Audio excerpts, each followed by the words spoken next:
안녕하세요. 오늘은 출애굽기 30장을 좀 자세히 살펴보려고 합니다.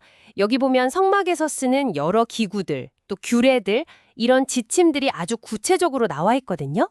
네, 분향반부터 속전, 물두멍, 그리고 아주 특별한 기름과 향까지 하나님께서 모세에게 주신 명령들을 하나씩 따라가 보죠. 자, 그럼 첫 번째로 분향단 이야기부터 해볼까요? 이게 보니까 조각목으로 만들고 또 순금으로 싸라고 되어 있네요. 크기도 딱 정해져 있어요. 가로, 세로 각 1규빗, 높이는 2규빗. 그리고 제단 네 모퉁이에 뿔도 만들어서 하나로 이어지게 하고요. 근데 이걸 아침 저녁으로 아론이 향기로운 향을 피우는 용도로 썼다고 하는데 이게 어떤 특별한 의미가 있는 걸까요? 네, 그렇죠. 그 위치부터가 좀 흥미로운데요. 증거궤 앞 휘장 밖에 두라고 딱 위치를 지정해 주셨거든요. 그러니까 하나님의 임재를 상징하는 그 궤 바로 앞에 두는 거죠. 그리고 매일 아침 저녁으로 향을 피운다는 건 어떻게 보면 하나님과의 소통, 그러니까 기도가 끊이지 않아야 한다는 걸 보여주는 것 같아요. 시각적으로도 그렇고 또 향이니까 후각적으로도요. 근데 지속적인 대화 채널 같은 거죠. 경배 구조 안에. 아, 하나님과의 끊임없는 소통 채널이요. 흥미롭네요. 네. 그리고 중요한 점이 또 있는데 여기에는 다른 향이나 번제물, 소제물 이런 건 절대 올리면 안 됐어요. 오직 하나님께서 지정하신 그 향만 사용해야 했고 또 1년에 한 번씩 속죄제의 피로 이걸 정결하게 하는 의식까지 치렀습니다. 그러니까 이 제단이 얼마나 거룩하고 또 그 목적이 분명했는지 강조하는 부분이죠. 그렇군요. 정말 딱 정해진 용도로만 써야 했던 거네요. 자, 그럼 다음 규례로 넘어가 볼까요? 이건 성격이 좀 다른 것 같은데, 인구 조사를 할 때 내야 했던 생명의 속전에 대한 거예요. 20살 넘은 남자는 모두 반세겔씩 내야 했다고 나오네요. 근데 이게 부자라고 더 내고 가난하다고 덜 내는 게 아니라 액수가 똑같았다는 점이 좀 인상 깊어요. 이건 왜 그랬을까요? 네, 바로 그 점이 핵심인 것 같아요. 이 속전의 목적 자체가 생명을 대속하기 위함이고 또 질병이 없게 하기 위함이라고 나오거든요. 액수가 같다는 건 그만큼 하나님 앞에서는 모든 생명의 가치가 같다는 거죠. 속죄의 필요성에도 차별이 없다는 아주 강력한 메시지고요. 신분이나 재산에 상관없이 누구나 이 공동체의 일원으로서 책임을 지고 또 보호받는다는 의미로 해석할 수 있습니다. 와, 모든 생명의 가치가 동등하다는 선언이라니 당시 사회를 생각하면 진짜 파격적이었겠네요. 그렇죠. 그리고 이 모인도는 회막 봉사를 위해 사용됐다고 하니까 공동체를 유지하는 데 실질적인 기여도 한 셈이고요. 내 개인의 가치와 공동체적인 책임을 동시에 보여주는 규정이라고 할 수 있겠습니다. 그렇군요. 공동체 의식까지 담겨 있었네요.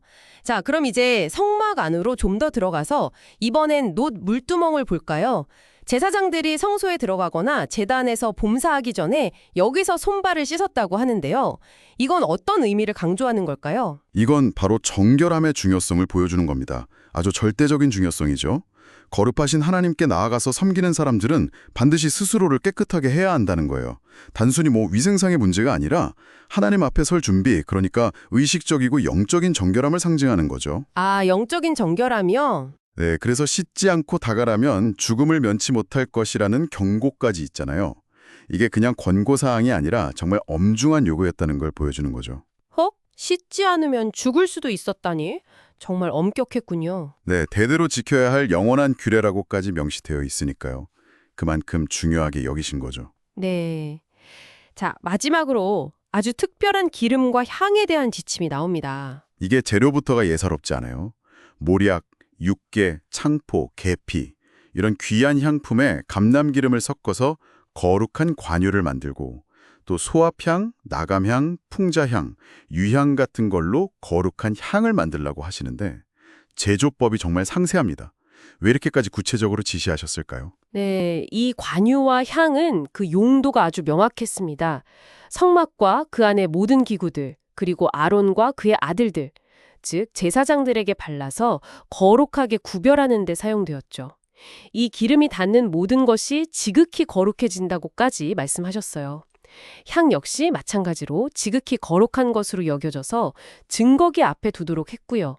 하나님 임재의 공간을 그 향기로 채우는 거죠. 아, 구별되게 하는 거군요. 거룩하게. 맞습니다. 핵심은 이 기름과 향의 절대적인 구별됨이에요. 하나님께서 제조법을 아주 상세히 알려주시면서 동시에 경고하신 게 있죠. 이걸 개인적인 용도로 똑같이 만들거나 다른 사람에게 사용하는 건 절대 안 된다고요. 만약 어기면 백성 중에서 끊어질 것이라는 정말 무서운 경고까지 하셨어요. 와, 끊어진다니. 네, 이건 뭐랄까, 하나님을 거룩하심, 그리고 그분께 속한 것들의 특별함과 구별됨을 이보다 더 강하게 표현할 수 없을 만큼 강조하는 방식인 거죠. 오직 하나님께만 드려져야 하는 감히 사람이 넘볼 수 없는 영역이 있음을 분명히 하신 겁니다. 그렇군요. 분향단, 속전, 물두멍, 그리고 이 거룩한 기림과 향까지. 오늘 출애굽기 30장을 보니까 하나님 앞에 나아가는 과정이 정말 세밀하게 준비되어야 했네요. 네, 맞습니다. 이 모든 규례들이 단순히 그냥 절차적인 것만을 의미하는 게 아니죠.